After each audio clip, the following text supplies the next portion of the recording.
Hi there, my name is Richard Marler, and welcome to my mediation and therapy practice. Here are my top 10 tips for effective co-parenting communication. Number 1, establish a business-like relationship. There's generally water under the bridge between you and the other parent. There's a history. There's generally a lot of thoughts, and that's followed by a lot of emotions that are attached to the history of the relationship between you and the other parent.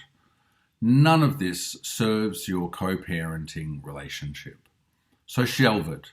Discuss it with someone who would care to listen or a professional, but don't bring it into the co-parenting relationship. Make that relationship about your children and nothing else, not about the history of your relationship. And that way you can focus on your kids and establish a relationship like you would with a person who you wanted to improve the profitability of a business with. Try to establish a business-like relationship. Number 2, where possible, use I language. Here's an example of not using I language. Samantha's not doing well in maths at the moment. And I know she's not doing homework in your care. What are you going to do to make sure that she starts doing her homework? Here's an example of using I language. I'm really concerned about Samantha's performance in maths at the moment.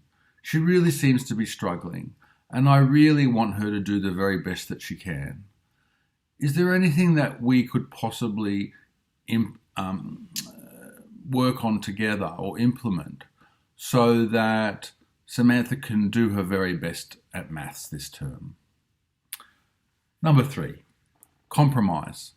It's not going to be your way all the time. So be prepared to accept that the other parent has a different worldview and it's not necessarily wrong. It's just different to yours. So be prepared to compromise.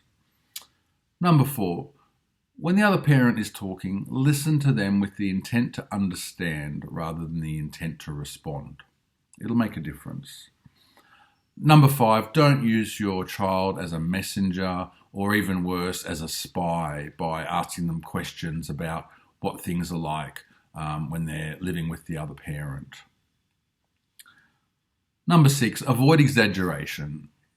Avoid comments such as, Johnny always is getting late to school when you drop them off, or Johnny's never doing his homework when living with you. Avoid exaggerations because they're very, very rarely, if ever, accurate. Avoid blame, shame, and guilt. It's not going to motivate the other parent to co-parent with you more effectively if you try to make them feel bad about their role as a parent.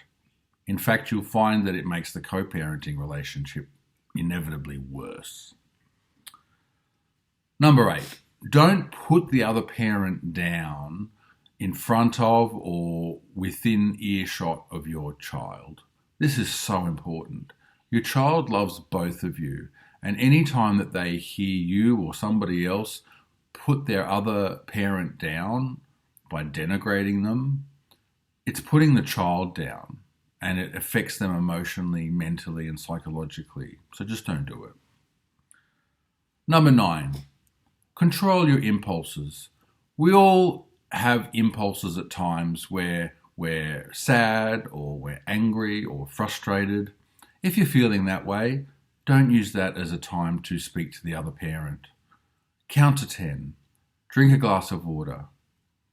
Whatever you need to do, just respond rather than react.